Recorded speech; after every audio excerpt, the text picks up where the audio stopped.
دانیل اور اس کا دوسرا باب جو 49 آیات پر مشتمل ہے۔ اور نبوکت نظر نے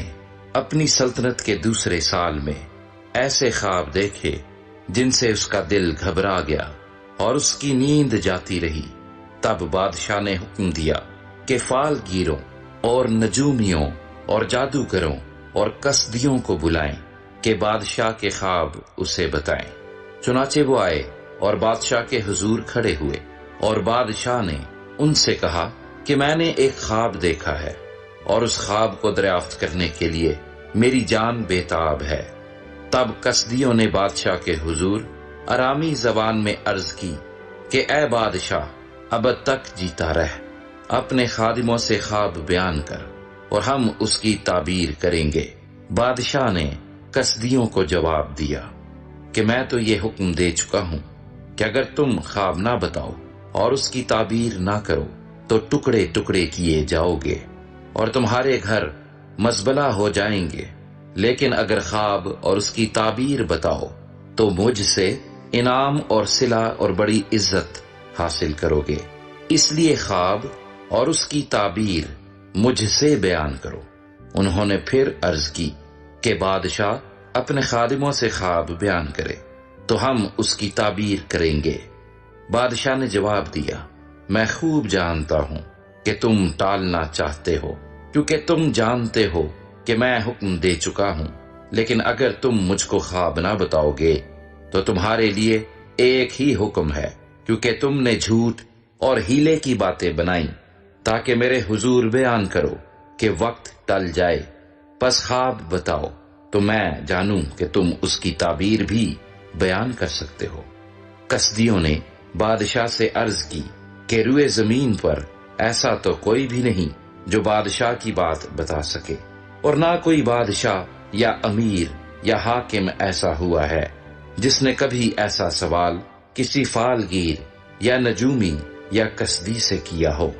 اور جو بات بادشاہ طلب کرتا ہے نہایت مشکل ہے، اور دیوتاؤں کے سوا جن کی سکونت انسان کے ساتھ نہیں، بادشاہ کے حضور کوئی اس کو بیان نہیں کر سکتا۔ اس لیے بادشاہ غضبناک اور سخت قہر آلودہ ہوا، اور اس نے حکم کیا کہ بابل کے تمام حکیموں کو ہلاک کرے۔ سو یہ حکم جا بجا پہنچا کہ حکیم قتل کیے جائیں۔ تب دانییل اور اس کے رفیقوں کو بھی ڈھونڈنے لگے کہ ان کو قتل کرے۔ تب دانییل نے بادشاہ کے جلوداروں کے سردار اریوک کو، جو بابل کے حکیموں کو قتل کرنے کو نکلا تھا، خردمندی اور عقل سے جواب دیا۔ اس نے بادشاہ کے جلوداروں کے سردار اریوک سے پوچھا کہ بادشاہ نے ایسا سخت حکم کیوں جاری کیا؟ تب اریوک نے دانییل سے اس کی حقیقت کہی، اور دانییل نے اندر جا کر بادشاہ سے عرض کی کہ مجھے مہلت ملے تو میں بادشاہ کے حضور تعبیر بیان کروں گا۔ تب دانییل نے اپنے گھر جا کر حننیہ اور میسائیل اور عزریہ اور اپنے رفیقوں کو اطلاع دی تاکہ وہ اس راز کے باب میں آسمان کے خدا سے رحمت طلب کریں کہ دانییل اور اس کے رفیق بابل کے باقی حکیموں کے ساتھ ہلاک نہ ہوں۔ پھر رات کو خواب میں دانییل پر وہ راز کھل گیا، اور اس نے آسمان کے خدا کو مبارک کہا۔ دانییل نے کہا، خدا کا نام تا ابد مبارک ہو، کیونکہ حکمت اور قدرت اسی کی ہے۔ وہی وقتوں اور زمانوں کو تبدیل کرتا ہے،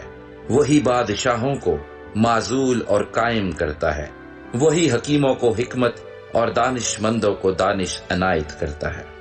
وہی گہری اور پوشیدہ چیزوں کو ظاہر کرتا ہے، اور جو کچھ اندھیرے میں ہے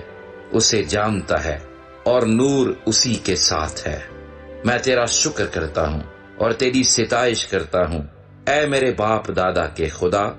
جس نے مجھے حکمت اور قدرت بخشی، اور جو کچھ ہم نے تجھ سے مانگا تو نے مجھ پر ظاہر کیا، کیونکہ تو نے بادشاہ کا معاملہ ہم پر ظاہر کیا ہے۔ پس دانییل اریوک کے پاس گیا، جو بادشاہ کی طرف سے بابل کے حکیموں کے قتل پر مقرر ہوا تھا، اور اس سے یوں کہا کہ بابل کے حکیموں کو ہلاک نہ کر، مجھے بادشاہ کے حضور لے چل میں بادشاہ کو تعبیر بتا دوں گا۔ تب اریوک دانییل کو شتابی سے بادشاہ کے حضور لے گیا اور عرض کی کہ مجھے یہودا کے اسیروں میں ایک شخص مل گیا ہے جو بادشاہ کو تعبیر بتا دے گا۔ اور بادشاہ نے دانییل سے، جس کا لقب بیلتشزر تھا، پوچھا، کیا تو اس خواب کو جو میں نے دیکھا اور اس کی تعبیر کو مجھ سے بیان کر سکتا ہے؟ دانییل نے بادشاہ کے حضور عرض کی کہ وہ بھید جو بادشاہ نے پوچھا حکمہ اور نجومی اور جادوگر اور فالگیر بادشاہ کو بتا نہیں سکتے، لیکن آسمان پر ایک خدا ہے جو راز کی باتیں آشکارا کرتا ہے، اور اس نے نبوکت نظر بادشاہ پر ظاہر کیا ہے کہ آخری ایام میں کیا وقوع میں آئے گا۔ تیرا خواب اور تیرے دماغی خیال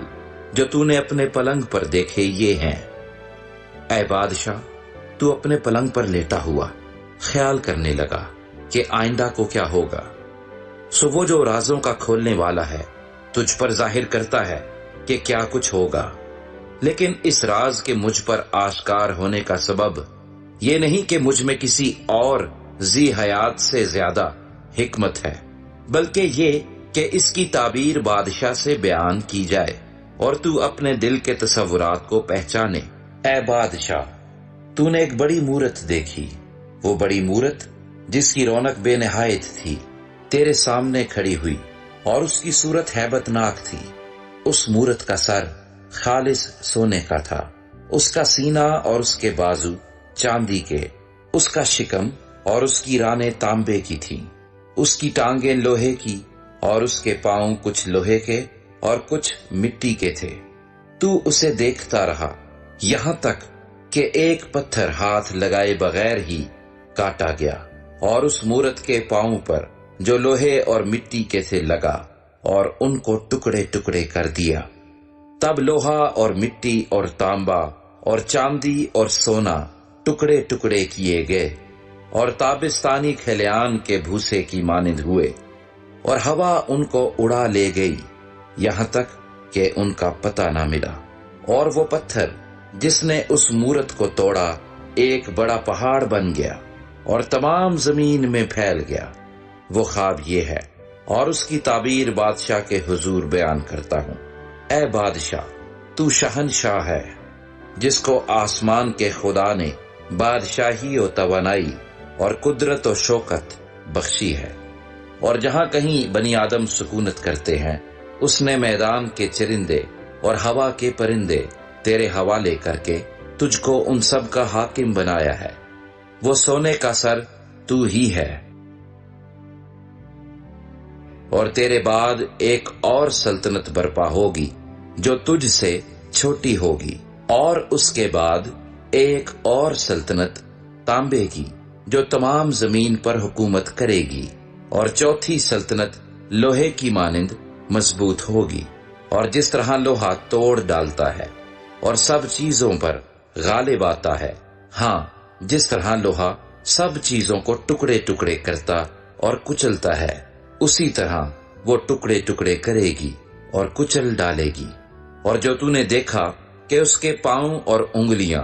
کچھ تو کمہار کی مٹی کی اور کچھ لوہے کی تھیں، سو اس سلطنت میں تفرقہ ہوگا، مگر جیسا کہ تو نے دیکھا کہ اس میں لوہا مٹی سے ملا ہوا تھا، اس میں لوہے کی مضبوطی ہوگی، اور چونکہ پاؤں کی انگلیاں کچھ لوہے کی اور کچھ مٹی کی تھیں، اس لیے سلطنت کچھ قوی اور کچھ ضعیف ہوگی۔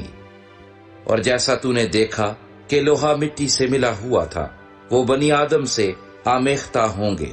لیکن جیسے لوہا مٹی سے میل نہیں کھاتا، ویسے ہی وہ بھی باہم میل نہ کھائیں گے۔ اور ان بادشاہوں کے ایام میں آسمان کا خدا ایک سلطنت برپا کرے گا جو تا ابد نیست نہ ہوگی، اور اس کی حکومت کسی دوسری قوم کے حوالے نہ کی جائے گی، بلکہ وہ ان تمام مملکتوں کو ٹکڑے ٹکڑے اور نیست کرے گی، اور وہی ابد تک قائم رہے گی۔